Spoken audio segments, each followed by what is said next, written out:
High বন্ধুরা, আদা ginger সম্পর্কে আজকে বলবো। জিঞ্জারের মেডিকেল নাম হলো জিঞ্জেবার অফিসিনালি। 100 গ্রাম আদাতে 80 গ্রাম ক্যালোরি, 18 গ্রাম কার্বোহাইড্রেট, ফাইবার 2 গ্রাম, ফ্যাট 4 গ্রাম, প্রোটিন 4 গ্রাম থাকে। আদার ব্যবহার অনেকভাবেই হয়।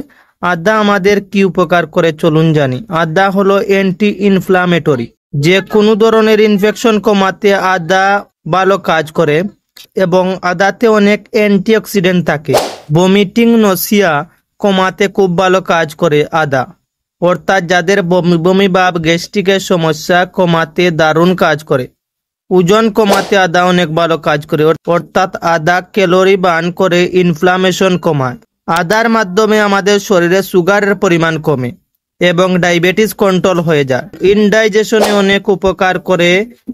যাদের হজম শক্তি কম তাদের হজম শক্তি বাড়ায়। কোলেস্টেরল লেভেল কম করে, এজন্য আদা হার্টের জন্য বেশ উপকারী।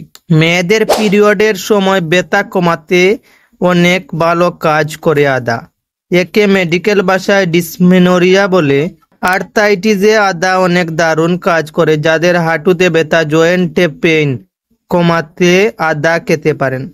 আসলে আদার উপকারিতা শেষ নেই। এখন প্রশ্ন হলো কিভাবে খাবেন। আদা অনেকভাবেই খাওয়া যায়। আদা আমরা সাধারণত যে কোনো তরকারি রান্নার কাজে ব্যবহার করি। আপনি আদার চা বানিয়ে খেতে পারেন। সবচেয়ে উপকার পাবেন আপনি যদি 250 গ্রাম কুসুম গরম পানিতে 8 থেকে 10 গ্রাম আদা বেটে মিশিয়ে দেন, তারপর পান করেন।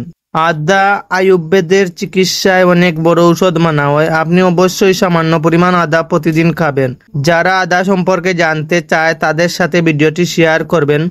এই ধরনের হেলথ রিলেটেড ভিডিও পেতে আমাদের চ্যানেলটির সাথে থাকুন। ধন্যবাদ।